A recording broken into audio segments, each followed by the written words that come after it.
அனுதின ஜெபத்துக்கு நேராய் பிரியமானவர்களே உங்களை அன்போடு கூட அழைக்கிறோம்.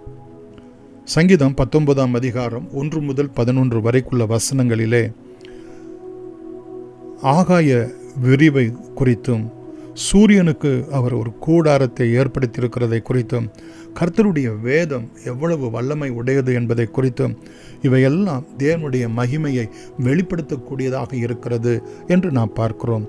இதன் அடிப்படையிலே நாம் ஜெபிக்கலாம். மகா இரக்கமும் கிருபையும் உள்ள எங்கள் அன்பின் பிதாவே, வானங்கள் ஆகாய விரிவுகள் ஆண்டவரே உம்முடைய கரத்தின் கிரியைகளை அறிவிக்கிறதாய் இருக்கிறது, உம்முடைய மகிமையை வெளிப்படுத்தக்கூடியதாய் இருக்கிறது என்று நாங்கள் பார்க்கிறோம். அவைகளுக்கு பேச்சும் இல்லை, வார்த்தையும் இல்லை, அவைகளின் சத்தம் கேட்கப்படுவதும் இல்லை என்று அங்கே நாங்கள் பார்க்கிறோம். ஆகிலும் சூரியனுக்கு ஒரு கூடாரத்தை ஸ்தாபித்தீர்.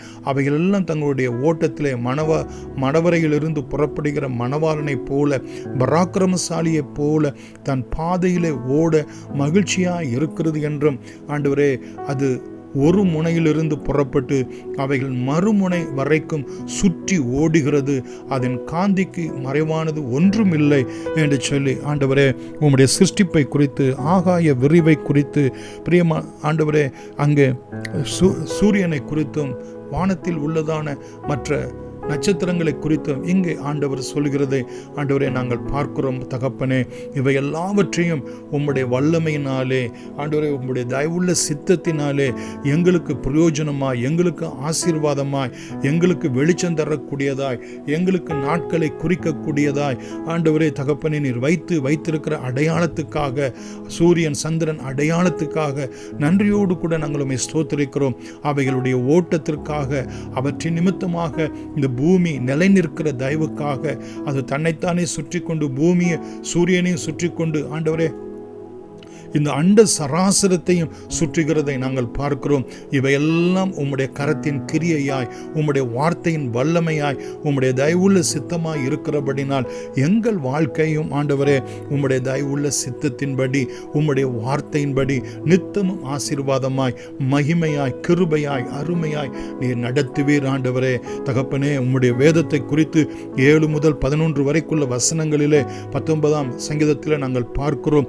அது குறைவற்ற ஆத்துமாவை உயிர்ப்பிக்கக்கூடியது, அதனுடைய சாட்சி சத்தியம் என்றும், அது பேதையை ஞானியாக்கக்கூடியது என்றும், எங்கள் இருதயங்களை சந்தோஷிப்பிக்கிறதும் ஆண்டவரே எங்களுடைய கண்களை தெளிவிக்கிறதுமாய் இருக்கிறது என்றும் ஆண்டவரே, அது தூய்மை உள்ளது என்றும், செம்மையானது என்றும் ஆண்டவரே உம்முடைய வார்த்தையை குறித்து அது நியாயங்கள் உண்மையும் அவைகள் அனைத்தும் நீதியுமாய் இருக்கிறது என்றும், பொன்னை பார்க்கலும் பசும்பொன்னை பார்க்கலும் தேனிலும் தேன் கூட்டிலிருந்து உலகம் தெளிதேனிலும் மதுரம் உள்ளதாய் இருக்கிறது என்று உம்முடைய வார்த்தையை நேசிக்க ஆண்டவரே எங்களுக்கு கிருபை செய்யும். உம்முடைய வார்த்தையை நாங்கள் பொன்னை போல தேனை போல ஆண்டவரே தகப்பனே அதை நாங்கள் கன்சிடர் பண்ண எங்களுக்கு கிருபை தாரும். ஆண்டவரே அவைகளால் நாங்கள் எச்சரிக்கப்படுகிறோம்.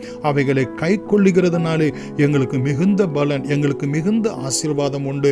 ஆண்டவரே, இந்த உலகத்திலே எந்த ஒரு பொக்கிஷத்தை பார்க்கலும் உம்முடைய வேதம் வெளியேறப்பட்டதாய் இருக்கிறது.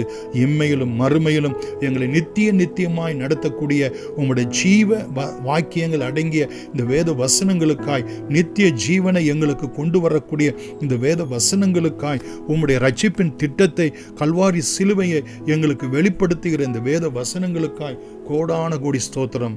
எல்லா துதி கனம் மகிமை உமக்கே செலுத்துகிறோம். இயேசுவின் நாமத்தில் நன்றியோடு வேண்டுகிறோம் எங்கள் ஜீவன் உள்ள பிதாவே, ஆமென்.